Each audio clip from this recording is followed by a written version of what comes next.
Halo, selamat datang lagi di Bicara Gecko.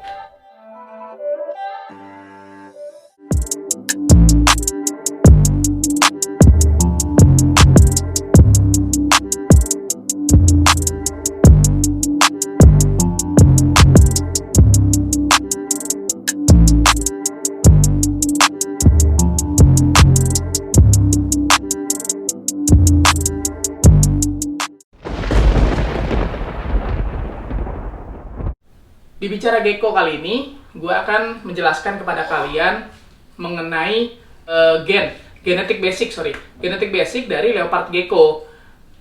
Sebelum nanti gue menjelaskan morph satu persatu, alangkah baiknya teman-teman harus mengerti dulu apa aja sih genetik yang ada di leopard gecko. Nah, gue akan menjelaskan satu persatu nih kepada kalian. Di leopard gecko,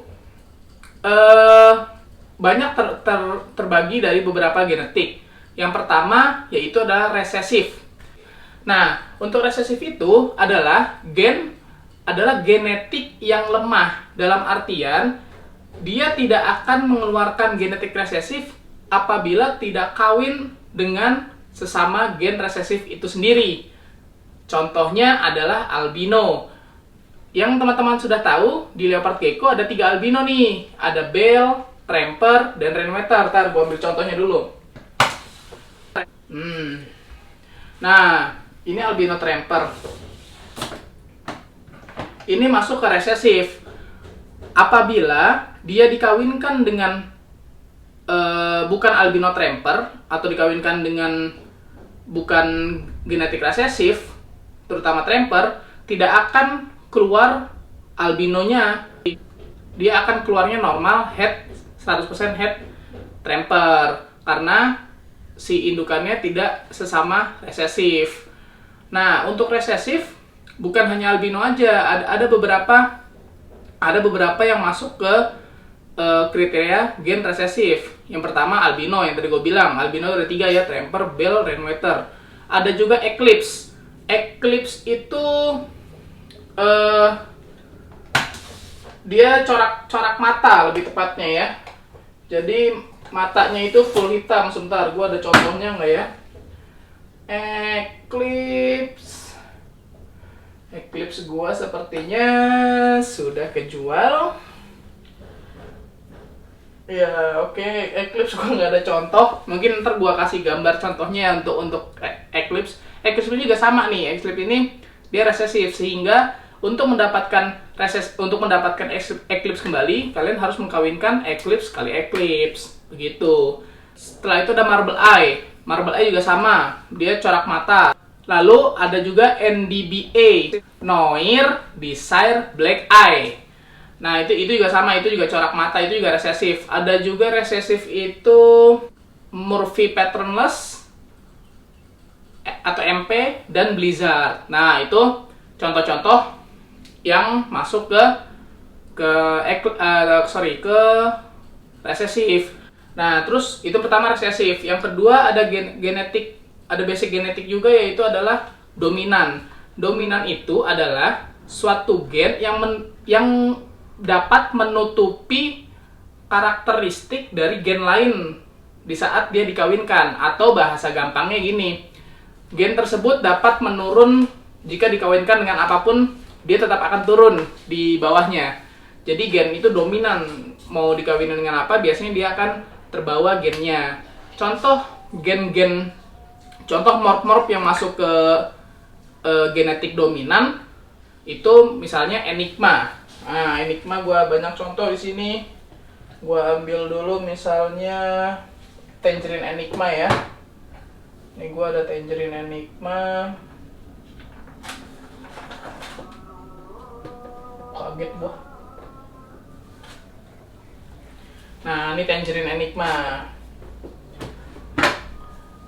Nah, Enigma ini dominan. Jadi apabila dikawinin, misalnya Enigma lu kawin dengan Tangerine, Enigmanya pasti akan terbawa. Atau misalnya Enigma dikalikan dengan morph lain yang kalau dominan atau resesif, mungkin dia pasti akan terbawa gen Enigmanya. Ini Enigma. Ini Enigma Tangerine non albino ya. Ada juga gua Enigma yang albino atau Tramper Enigma. Nah, wah mau ganti kulit tapi lagi mau ganti kulit. Ini contoh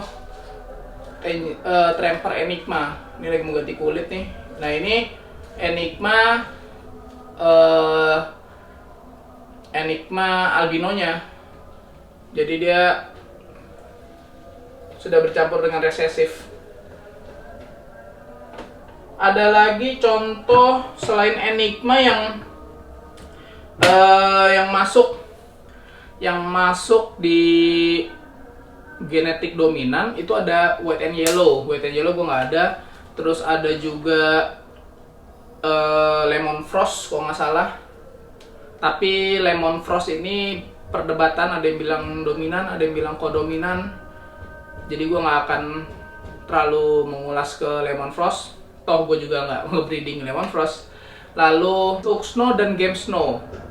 Jadi Snow sendiri terbagi 3, ada Max Snow, Tuxno, dan Game Snow. Nah, untuk Tuxno dan Game Snow itu masuk ke dominan, sedangkan untuk Max Snow masuk ke kodominan. Kenapa? Nah, ini gue jelasin kodominan nih.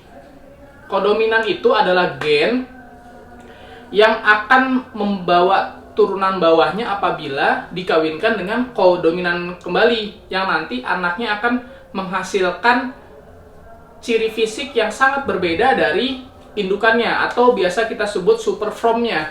Jadi apabila kodominan dikalikan kodominan akan muncul anak super from atau jackpotnya lah, yang beda daripada indukannya. Contoh adalah Max Snow. Max Snow apabila kalian kalikan dengan Max Snow akan keluar super from-nya, yaitu adalah Super Max Snow. Dari coraknya sudah beda antara Max Snow dengan Super Snow. Nah, itu yang dinamakan kodominan, atau gampangnya itu kalau di gecko ya. Kalau di ular tuh contoh, gue bisa kasih contoh misalnya seperti video gue sebelumnya, antara kodominan dan kodominan Butter dengan Mojave menghasilkan Lucy yang coraknya sangat beda dengan indukannya. Nah, ini Lucy ya, nih contohnya warna putih begini, padahal indukannya sama sekali nggak ada warna putih. Itulah contoh kodominan. Jadi dia akan mengeluarkan super from dari perkawinan sama kodominannya. Lalu setelah kodominan, yaitu ada line breed polygenic. Nah, polygenic ini adalah genetik yang menurunkan ciri fisik dari indukannya. Jadi contohnya misalnya Ball Stripe. Ball Stripe itu kan dia, ini gue ada yang lagi habis bertelur.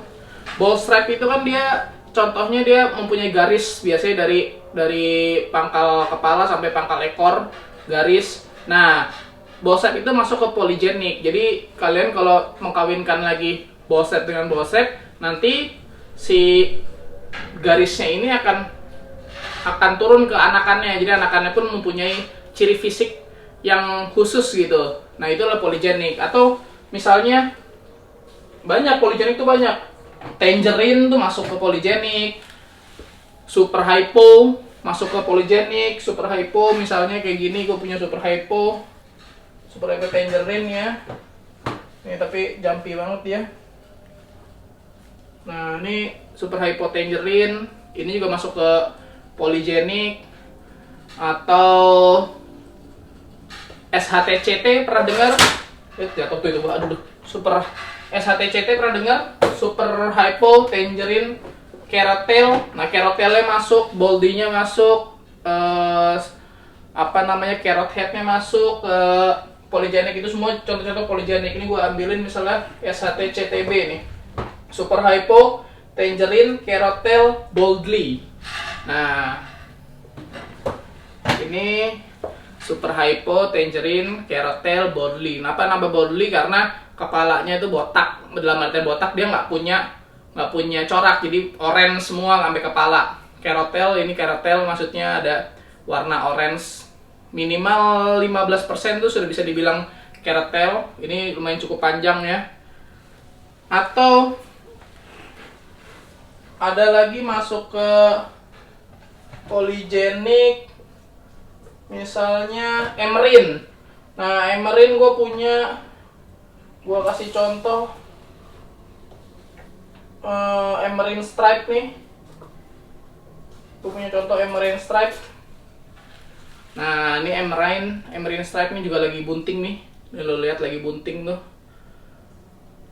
Ini Emerin Stripe, ini juga masuk ke polygenic. Jadi dia akan membawa, kalau Emerin tuh dia punya ciri khas, ada warna hijaunya gitu di badannya. Itu Emerin. Atau gua punya Tomato Emerin. Ini gue punya Tomato Emerin. Oh, merah banget ya. Tuh, ini gue punya Tomato Emerin. Ini juga masuk ke polygenic. Kelebihan polygenic ya. Nah, itu adalah genetik dasar. Nanti di video selanjutnya gua akan ngejelasin mengenai morph-morphnya. Ntar gua kasih perbedaan apa sih ciri khasnya Enigma, apa sih ciri khasnya Tangerine, apa sih ciri khasnya Sanglo, apa sih bedanya Sanglo dengan SHCTB, dan lain-lainnya nanti gue bahas di video selanjutnya. Untuk di video kali ini mungkin segitu aja. Semoga video ini bermanfaat buat lu, sehingga lu bisa tahu dulu nih sebelum lu tahu morph, lu tahu dulu genetik-genetik yang ada di dalamnya, sehingga nanti ke depannya untuk lu memilih morph atau lu akan mengkawinkan silang antar morphnya, lu udah punya gambaran, oh dia masuknya ke resesif, oh dia masuknya ke dominan, oh dia masuknya ke kodominan, sehingga lu tahu nih bagaimana cara mengkawinkan satu dengan lainnya. Segitu aja video kali ini. Terima kasih udah nonton terus di channel gua, selalu support channel Nugraha Reptil. Jangan lupa lu komen, lu kasih kritikan, lu kasih masukan, atau lu mau nanya mengenai gecko. Kalau bisa gue jawab, nanti gue jawab di video selanjutnya.